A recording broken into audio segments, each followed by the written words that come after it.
Hi. Morning என்ன special? பரங்கிக்காய் போட்டு சாம்பார். ஓகே. தனியா. ஓகே. சாம்பாருக்கு வேண்டியது மிளகா ஒரு 5 மிளகா, துவரம்பருப்பு கொஞ்சம், வெந்தயம், கடலைப்பருப்பு எல்லாத்தையும் விட கொஞ்சம் கம்மியாக தான் போடணும், நிறைய போடக்கூடாது. ஏன் போடக்கூடாது? அது நுரைச்சிக்கும், அப்படியே கெட்டியாயிடும், நல்லா இருக்காது. ஓகே. அதுக்கப்புறம் கடுகு, மிளகு, ஜீரகம், கொப்பரை. இது சொன்னால் என்ன நினச்சிருக்காங்க, அப்பளம் பொரிக்கிறோம்ல உளுத்தம்பருப்பு அப்பளம், அதுன்னு நினச்சிருக்காங்க. அது கிடையாது. இது ரவா பாயசம். அப்பள பாயசம்னா ரவா போட்டு செய்கிறது தான் அப்பள பாயசம். இந்த ரவா நல்லா கெட்டியாக பிசைஞ்சிக்கணும். தண்ணி போட்டு கொஞ்சமாக மஞ்சளை போட்டு, வெள்ளை ரவா பண்ணக்கூடாது. அதனால் இன்றைக்கி ஆடி வெள்ளியாக இருக்கிறதுனால நான் பண்ணுறேன். கொஞ்சமாக இருந்தால் போடுவாங்க. இந்த கரண்டியில், சின்ன கரண்டியில் 2 கரண்டி இருந்தால் போடுவோம். சாம்பாருக்கு வறுக்க வேண்டியது கொஞ்சமாக எண்ணெயை போட்டு, அதுக்கப்புறம் ஒன்று ஒன்றா போட்டு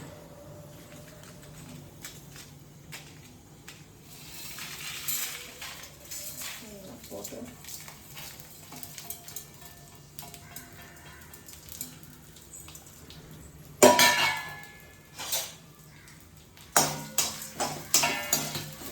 நல்லா வறுக்கணும்.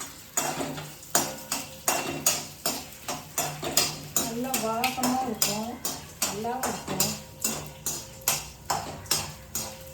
இது மாதிரி செஞ்சு நீங்கள் சாப்பிட்டு எனக்கு கமெண்ட்ஸில் சொல்லுங்கள். சரியா? எப்படி இருக்கு பார்க்கலாம். காட்டலாம், சூப்பராக இருக்கும்.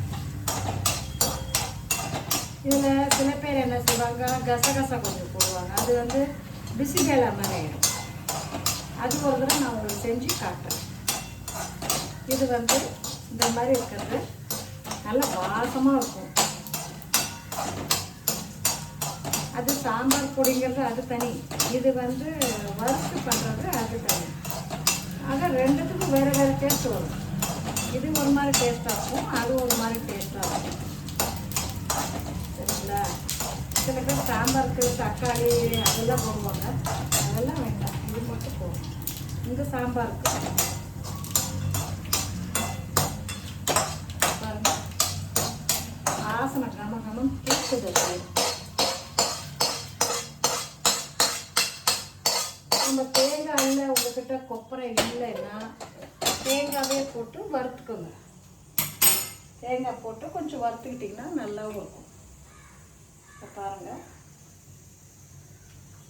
லாஸ்ட்டில் சாம்பார் நல்லா இருக்கணும்னா கொஞ்சம் நெய் ஊற்றுங்க. இதில் கொஞ்சமாக எண்ணெயை போட்டு கடுகு, 2 வெந்தயம் மட்டும் போட்டுக்க வாசனைக்கு. அதுக்கப்புறம் பரங்கிக்காய், கருவேப்பிலை, ஒரே ஒரு பச்சை மிளகாய் கீரி போட்டுட்டு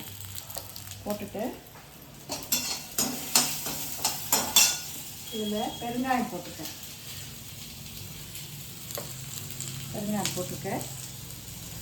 இப்போது இது புளியை கொஞ்சமாக புளி, இதை பாருங்கள், ரொம்பலாம் வேண்டாம், கொஞ்சமாக இருந்தாலே போதும். ஒரு சின்ன எலுமிச்சை அளவு புளியை கட்டி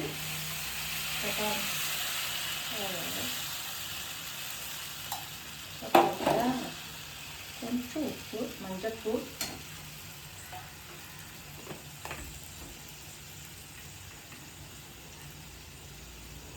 கொஞ்சம் மஞ்சத்தூள்,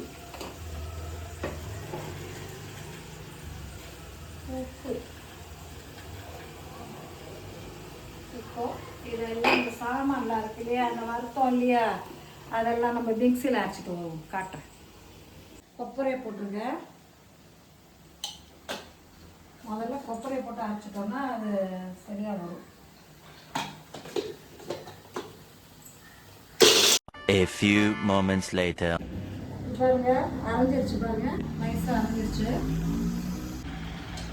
இது வறுத்துப்பாங்க இல்லையா, இதெல்லாம் போடணும்.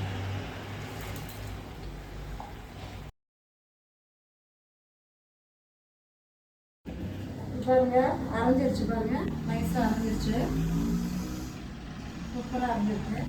இதில் இது வறுத்துப்பாங்க இல்லையா,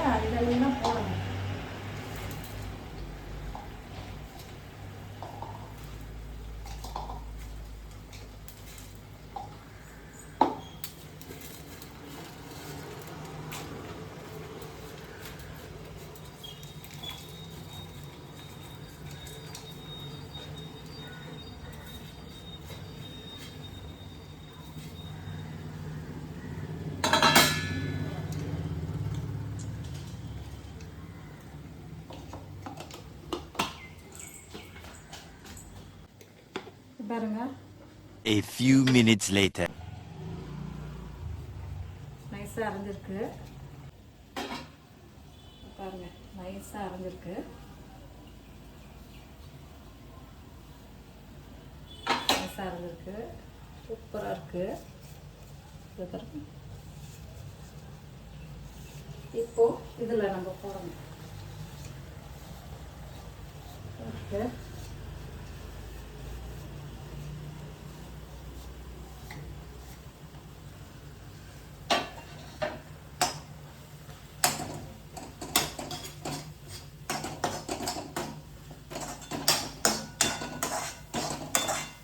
కొంచెం తண்ணி ஊற்றிக்கலாம். కొంచెం தண்ணி ஊற்றி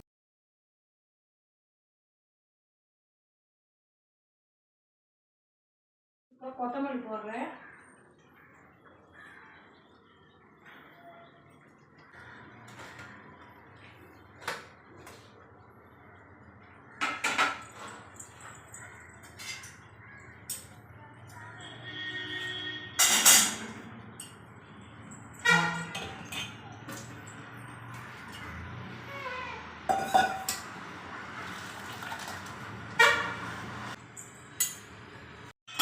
பருப்பு நல்லா வெந்துருச்சு பாருங்க.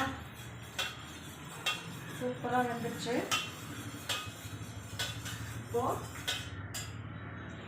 சாம்பாரில் போட்டுக்குவோம். எல்லாம் பொடியாகி சூப்பராக இருக்குது. கொஞ்ச நேரம் கொதிக்கட்டும். கொதித்த உடனே ஒரு 1/2 ஸ்பூன் நெய்,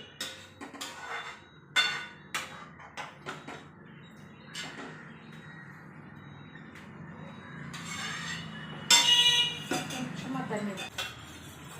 சூப்பராக வெந்துருச்சு. இப்போது சாம்பாரில் போட்டுக்குவோம். எல்லாம் பொடியாகி சூப்பராக இருக்குது. கொஞ்ச நேரம் கொதிக்கட்டும். கொதித்த உடனே ஒரு 1/2 ஸ்பூன் நெய்,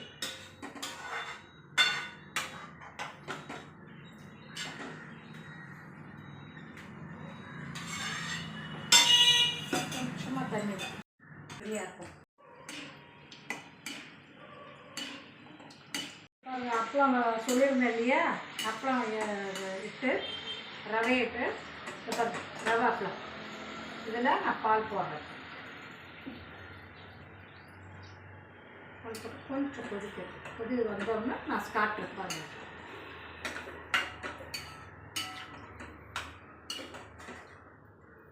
பாயசம் வந்து ரவா கொஞ்சம் 2 கரண்டி எடுத்துக்கோங்க. சின்ன கரண்டியில் பிணைஞ்சு நல்லா கெட்டியாக கொஞ்சமாக மஞ்சளை போட்டுக்கோங்க. போட்டு ஊற வச்சுருங்க. ஏன்னா ரவா வந்து ஊறாது.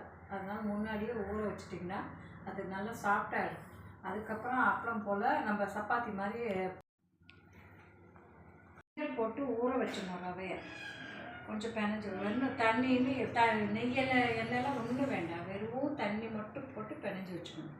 அதுக்கப்புறம் ஒரு 10 நிமிஷம் ஆனோடனே நல்லா போட்டு நம்ம பிணைஞ்சி சப்பாத்தி மாதிரி இட்டு அதுக்கப்புறம் அதில் துண்டு மாதிரி பண்ணி நெய்யில் வறுக்கணும். வறுத்துட்டு ஒரு பக்கம் சுடு தண்ணியை நல்லா காய்ச்சி அதில் போட்டு கொதி வந்தோடனே இந்த பாருங்கள், அதுக்கு மேலே பாலை போட்டுட்டு முடிஞ்சிருச்சு. ஆயிடுச்சு வேலை. இவ்வளோதான். முந்திரி பருப்பு வறுத்து ஏலக்காய் போட்டுற வேண்டியது தான். பிடிச்சா ஒரு லைக் பண்ணுங்கள், ஷேர் பண்ணுங்கள், கமெண்ட் பண்ணுங்கள். பாய், டாட்டா.